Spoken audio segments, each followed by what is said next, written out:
Okay, hello friends. It has been a hot minute. Again, I'm sorry. The semester started back up and I died inside. No, the thing is, teaching is a lot of work. When I come home from school, I'm tired. I don't usually feel like recording. On the weekends, I want to hang out with friends, or I need to clean my apartment, or just do things that are not filming. So I'm trying to figure out how best to budget my time in the future, in the coming month, in the coming year, so that I can continue filming videos for YouTube while also doing a good job at my place of work, you know, being a good teacher. I'm here, it's happening, it's a Sunday. I'm gonna put on some makeup. I'm gonna talk to you guys about what it's been like living in Korea so far. Almost exactly 3 months I have been in Daegu, able to move around outside. I came here at the beginning of October, had to quarantine for 2 weeks, not 2 months, thank God. Honestly, it's been pretty cool. It's been pretty good. I enjoy living in Daegu. I think it's a really nice city to live in. You know, all things considered, I think I'm doing pretty well. I like Korea. I have made some really great friends. I am going to a language exchange program, so I'm making an effort to learn more Korean. In terms of my job, my class size is 12 children. It's typical hagwon size, so nothing too crazy about that, honestly. I teach the 6-year-olds, which are kindergarten age, international age 4. I teach them in the morning / early afternoon. So I teach them from 10 until 2:30, and then they go home or they go to their afternoon classes, and then I have an afternoon class. Monday, Wednesday, Thursday, I have afternoon class from 3 until 5, and then Tuesday, Friday, I have afternoon class from 4 until 6:30. And it's a pretty intense work day. I get there at 9 most days, but I don't technically have to go in until 9:30. I just like to get there a little bit earlier these days, just so that I have more prep time.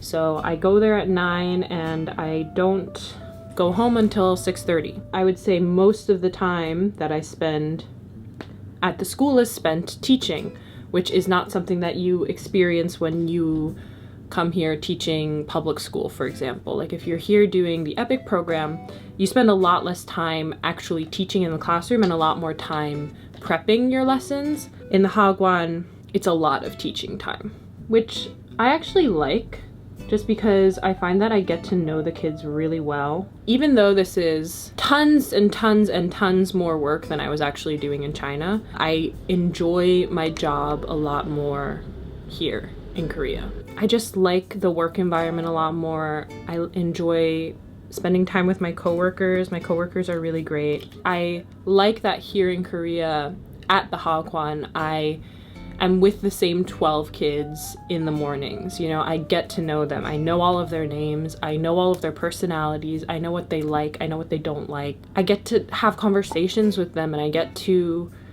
you know, just kind of form a bond with them, where that wasn't really possible in China just because I had so many students, you know? Someone asked how I've been adjusting to life here in Korea, if I've experienced any type of culture shock or anything like that. I didn't think coming here that I would experience any type of culture shock, and I haven't really. The biggest thing that I have been struggling with here is the fact that I can't get traditional Chinese food, like Chinese food. The Chinese food that you get here is Korean Chinese food, which is different from Chinese food. It just is. The other thing is, in grocery stores, it's difficult to find international products in general. Like, you can go to Costco and find a decent amount of American products. You can go to E-Mart and Home Plus. Those are like the bigger grocery stores, and you can find a decent amount of like American things. And they do have some imported products, but there are certain products that I've looked for that I personally have not been able to find here in Daegu. So I like making Thai curry. I haven't been able to find any Thai curry paste, which is fine. I do plan on looking online. Maybe I can buy it on Coupang. Another thing is just certain Chinese groceries. I would say that's definitely the biggest thing that I've personally experienced in terms of culture shock, but I don't even know if that would even qualify as culture shock, really. The other thing actually happened recently, and that has to do with tattoos. Coming here, I did know, I was aware that tattoos, like tattooing people, is illegal.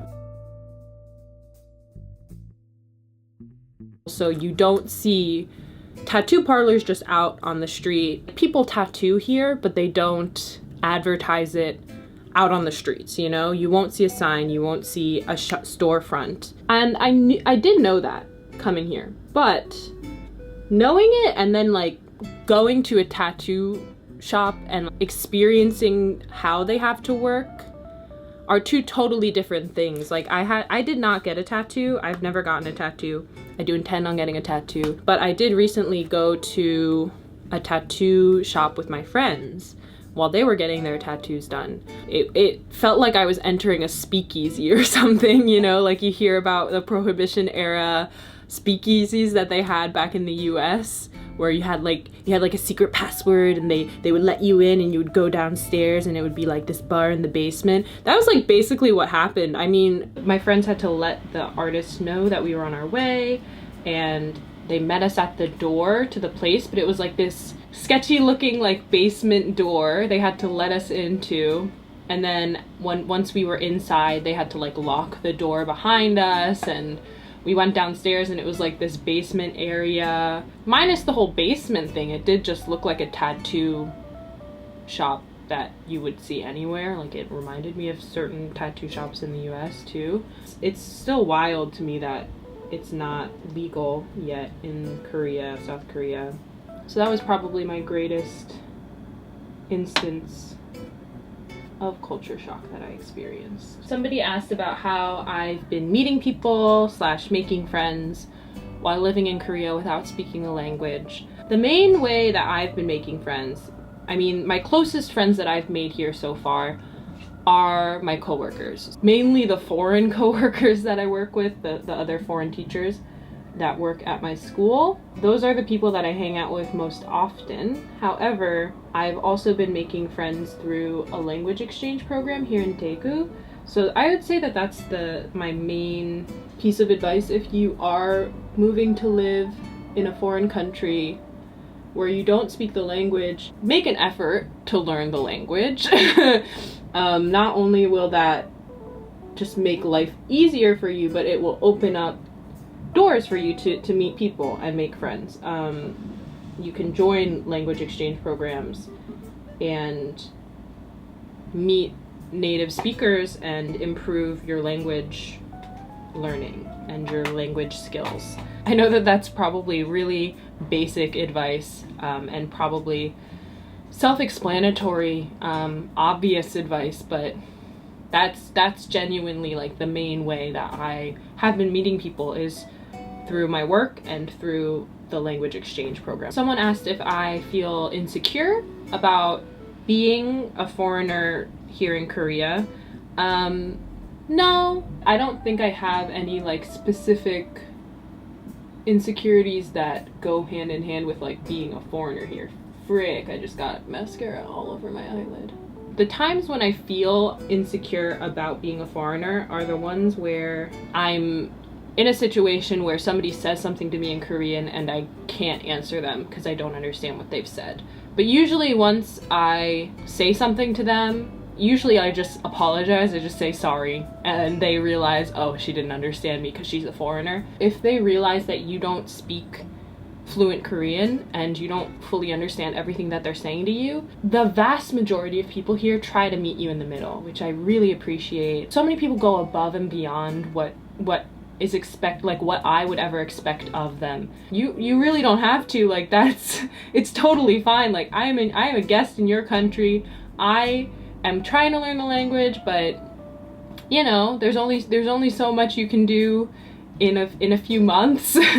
But a lot of the time they'll try to get me to understand, and usually with their English combined with my Korean, we can reach some sort of understanding, which is really cool to see. At my language exchange, I'm in the lower intermediate class. I think I'm still more of an advanced beginner in terms of my language knowledge, but as somebody who doesn't speak a great amount of Korean, it's by no means uncomfortable to live in South Korea without knowing that much Korean. I know plenty of people who have not learned any Korean.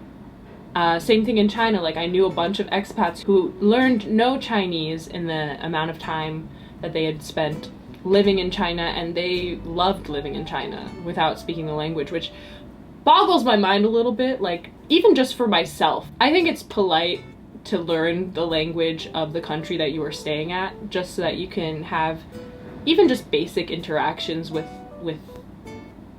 native speakers. But I think it's also just for myself, I want to learn Korean, just so that it's easier for me to live and exist in this space where everyone speaks Korean. Like, it will be more comfortable for me to live here if I can speak Korean.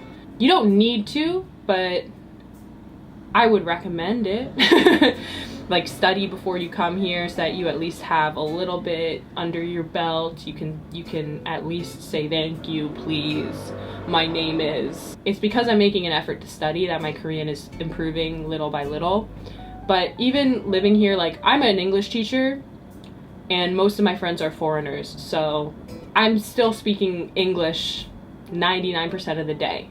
I only speak Korean if I have a Korean lesson, if I talk to my co-teacher in Korean, if I go to the store, that kind of thing, if I go to the language exchange. Now, once I am done with my contract at my school, I actually have been considering saving up some money while I'm working here and maybe trying to do a semester or two of just straight Korean language learning. Just for myself, honestly, like, I just would really love to get to a certain level of Korean speaking, because I just think that would be a really nice thing. But yeah, that's the end of this Get Ready With Me.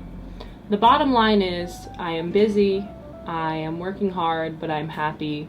I apologize for the radio silence on my part. It's been like a month and a half. Please give me ideas for videos. Give me some, like, what would you like to see from me is what I am asking, because I have just, like, been so busy and so, like, focused on my job that I have kind of hit a bit of a brick wall with this channel. I feel like I don't really know what you guys want from me, what you want to see from me, if you guys are even still around. That's all. Thanks so much for watching. Thanks so much for listening. And for just being here. Thanks. Hope you guys are doing well, and I will see you in the next one. Bye.